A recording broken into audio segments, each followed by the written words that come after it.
She wants to be down there.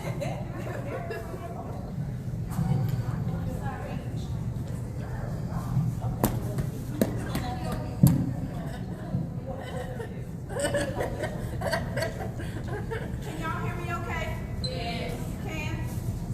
Okay, so, good morning. Good morning. Good morning. Good morning. Hey, y'all. Hey. So, my name is Yolanda Harper, and I am friends with Gary and this organization, and I'm so excited that they asked me to come speak with you all today. And I'm going to let you all know now, I don't want to be on this stage. Can I come down? Yes. Can y'all? Okay. Can y'all? I think y'all can hear me okay.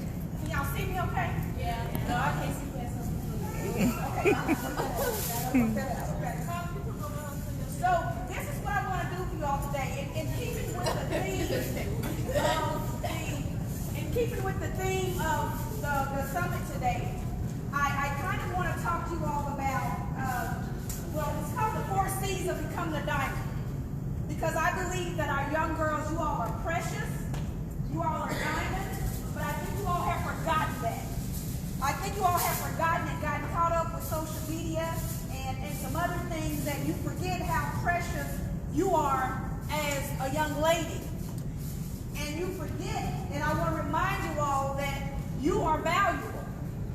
So you can't let people handle you. Do y'all know the difference between a diamond and a cubic? No. You don't know the difference between a diamond and a cubic zirconia? Okay, a diamond is real. Somebody with a trained eye, a jeweler, can look at a real diamond, and a cubic zirconia is a fake diamond, right? Because he can look at it with a trained eye and tell you one is real and one is fake. Now, if you don't have a good eye, you can't see that. If you're not trained, you can't see that. You would think a cubic zirconia is a real diamond.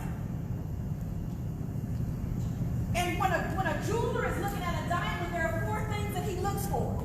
They're called the 4 C's. When you're looking at a good diamond, a real diamond, a diamond of quality. Okay?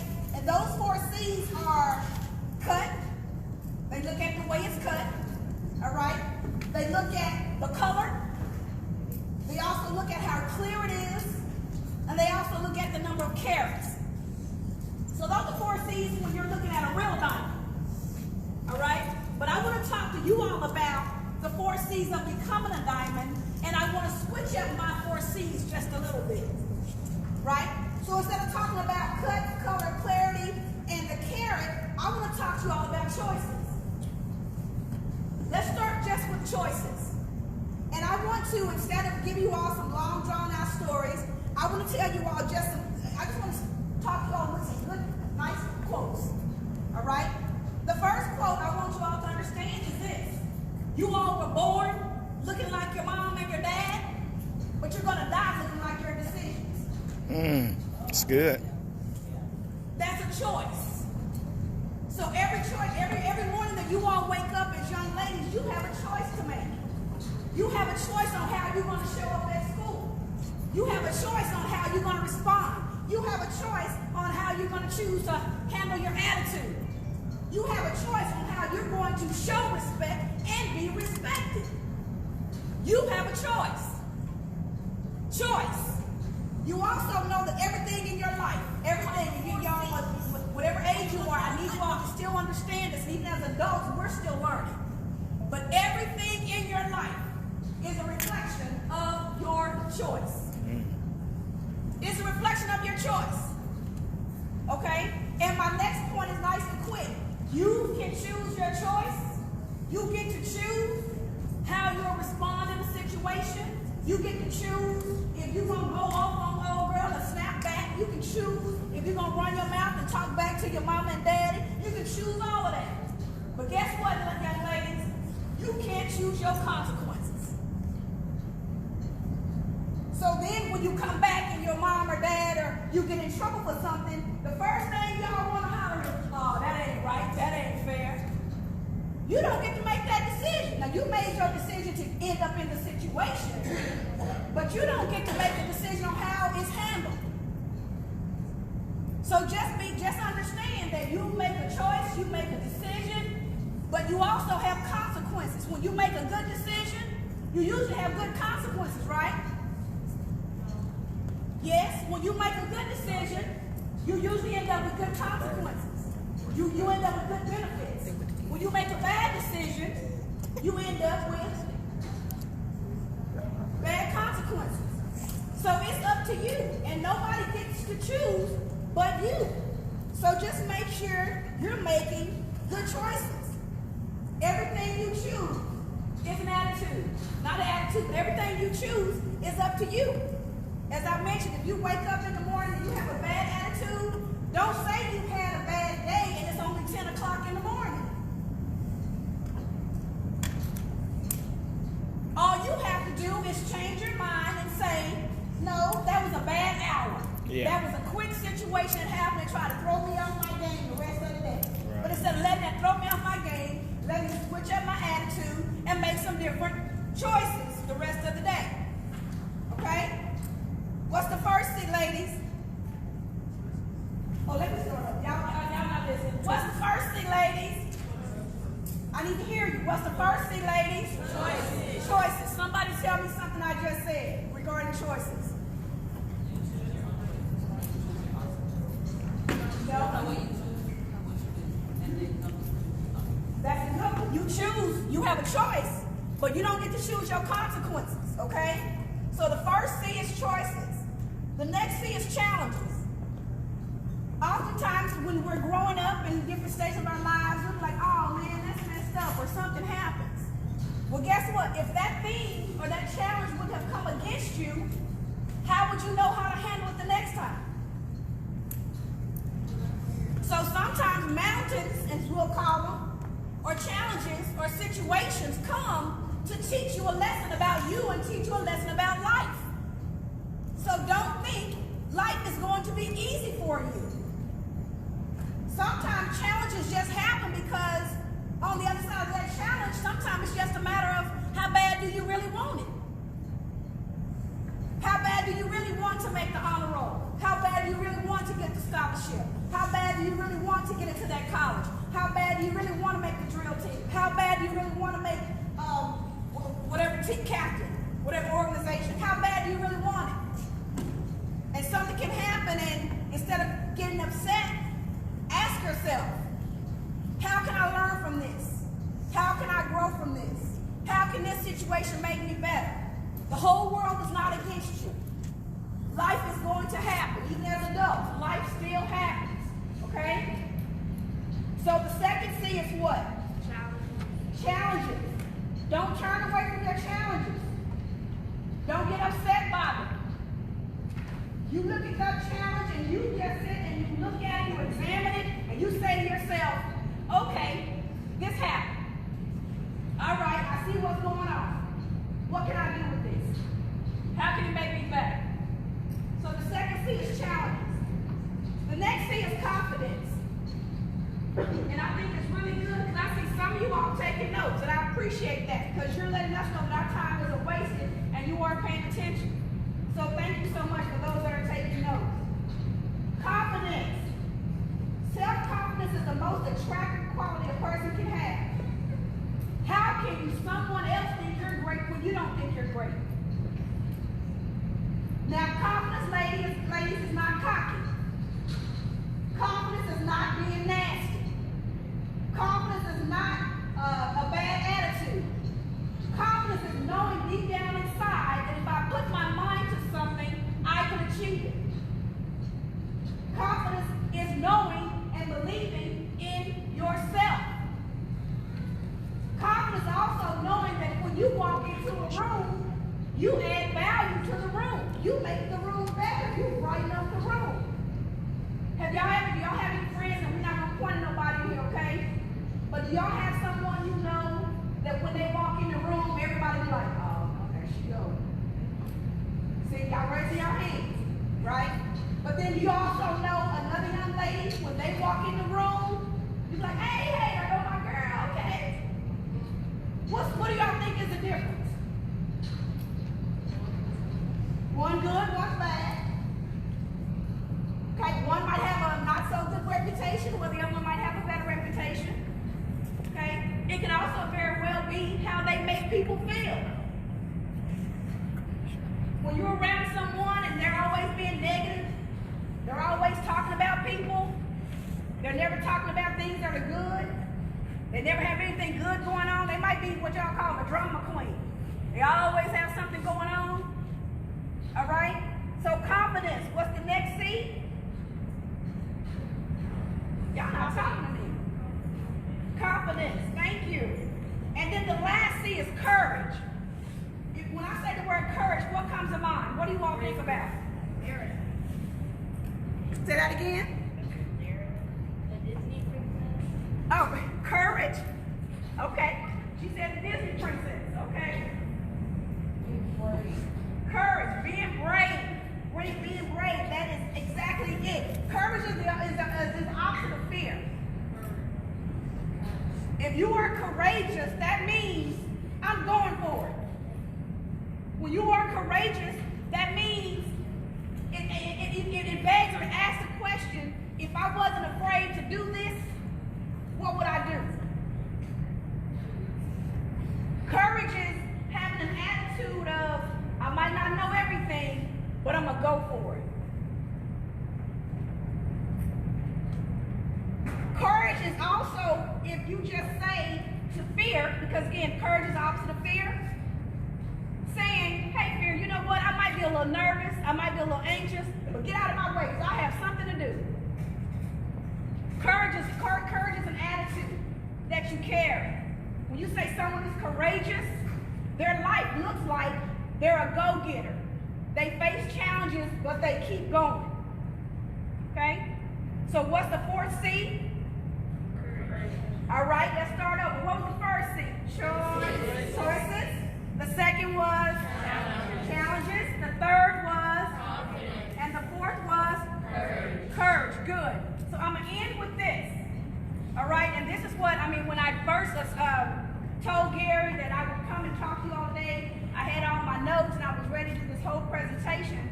But since then, I had an opportunity to host a retreat with some women between the ages of, we'll say, 35 to 60. Okay? And one of the things that we talked about, and I want to share with you all because I think it's so important, is this. And this is not one of my 4 C's. Ladies, if you don't do anything else, of the women that I talked to and the women that we've shared, you know what the number one thing that some or most adult women are dealing with nowadays? Setting healthy boundaries. Saying no. I promise you. They in the workplace, at home, in relationships, women are dealing with how to set healthy boundaries. So if there was something that I could share with this younger generation, I want you to be well aware of these 4 C's because you all are precious. You all are diamonds. You all are of quality. You all are not fake. You are not a cubic. You don't have those ingredients to walk around being fake. You are real. You are precious in His sight. But if there's one thing I want to leave you all with is learn how to set healthy boundaries. Now somebody say, what do you mean by that, Miss Yolanda? I'm so glad you asked. When I say set healthy boundaries, that means you need to learn how to follow your gut instinct and say no. If something does not feel right to you, you have to learn how to say, you know what, I don't like the way you talk to me right now. So since I can't control you and your mouth, I'm just going to go ahead and leave. You have to learn how to set healthy boundaries, learn how to say no. And I know this is not a church or a girls' spiritual retreat, but ladies, really just if your prayer is, God, help me to follow my gut instinct. Because your gut very seldom lies to you. So when you're in a situation and your gut gets to turning, because something doesn't seem right, something doesn't feel right, something doesn't, you get that feeling of, that's usually your gut telling you, that's your gut is your warning. Okay? So learn how to set healthy boundaries. Learn how to say no. Learn how to express yourself in a way that you let people know because I'm a diamond and because I'm precious, you just can't handle me any kind of way. It's good. If you don't like the way someone is talking to you or treating you, it's one thing. If somebody's sitting up here being, what's your name, baby? Naja. So if somebody's up here being nasty and mean to Naja, instead of everybody else standing around looking at that person being mean to Naja, who's going to stand up and say, yeah, Naja can say it, but what if Naja may not feel like it? But what if you see Naja, she will. You going to say it for her? All right, good. You need to have your sister's back, right? But still be careful of the consequences and the choices you make. But what I'm saying is we have to learn how to stand up for ourselves and even be around people who are going to say, you know what? I know Naja's personality. Naja a little quiet, but y'all ain't going to keep punking Naja like that. Period. That's what she period. But at the same token, at some point, you might not be around, and Naja's going to have to, what I call this, is a premeditated response. A premeditated response is when you find yourself in a situation, you don't have to worry about getting emotional. All you can say is, I don't like the way you're talking to me. I know I can't cuss. Okay? so premeditated response is just letting someone know that you're not okay with the way you're feeling. And you have to be able to remove yourself from the situation and get to a safe place. So when it comes to human trafficking, when it comes to some of the other topics that will be shared today, they all kind of go back to you making sure you're responsible for you. And don't let people handle you any kind of way. So set healthy boundaries. Learn how to say no. Learn how to express what you're thinking and what you're feeling, and all else fails, get away from that situation. Follow your gut instinct. Has anybody ever been in a situation where it didn't feel right? Yes? I see some hands going up. Okay.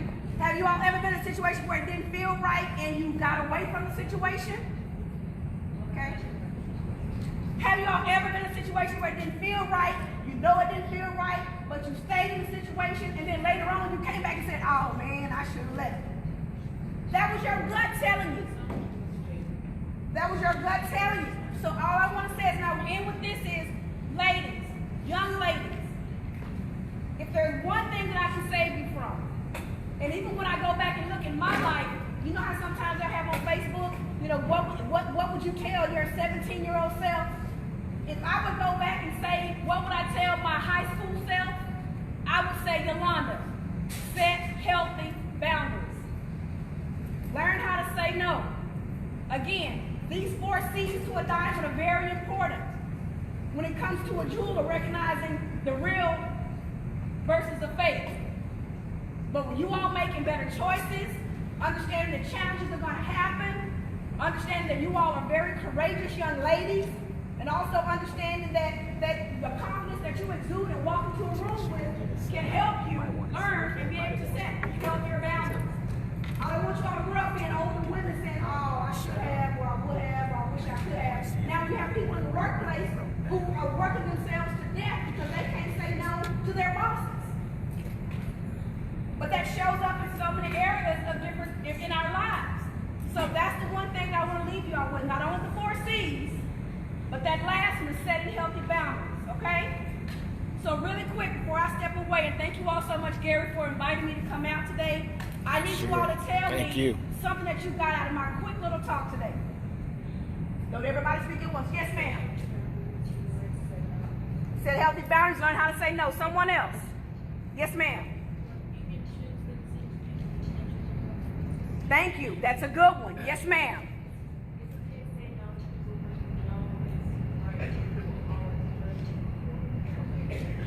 That it is, and that's right, and that's it. That's good.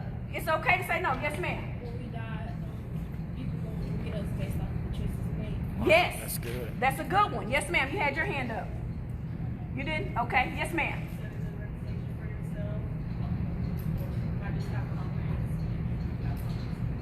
Yes, exactly. Y'all weren't listening. That's good. Yes, ma'am. You can decide on what you want to do, but you can't decide on your consequences. You can't decide the consequences. That's a good. Thank you so much. And that's a big deal, ladies. Y'all can say and act and do all y'all want. But when the rubber meets the road and the consequences laid out, you don't get to choose that. So I see that whenever I go out and speak to anybody in the group, whatever, I always want to make sure I leave you all with something. And just your feedback right now lets me know that you did get something. So thank you all so much for having me today. You all enjoy the rest of your day, okay? Wait a minute, before I leave, I forgot about this. We are, and Miss, what's the principal's name? She's Miss Williams, the assistant principal. Miss Williams. Miss Williams. So it was so interesting, Miss Williams started out having y'all to write a letter to yourselves. We're here. I brought this because I wanted, pass out some of those to the girls in the back over there. So I wanted to pass this out to y'all because I believe this is so important, and this is a contract with myself. All right, so that's good. So the paper, the little note that you were writing a few minutes ago, transfer it to this contract. This contract is very powerful, all right? When I say powerful, you have to fill in the blanks on making a contract to yourself, an agreement with yourself on how you will handle you and how you let other people handle you, okay? She has some more. She's going to come back with, she made some copies, so she'll be back in just a minute. So you all transfer it, and you don't have to do it now, but I want you all to have a copy of that, and here, we pass it back to her. Thank you. I want y'all to fill that contract in. All right, take your time. There's no right or wrong answer. That's your contract. Every now and then, go back and read that contract as a reminder of what you shared with yourself. Okay? Thank you all again for having me, ladies. Y'all have a good day. Thank you so much. And on behalf of New Chapel Prep, we have something for you.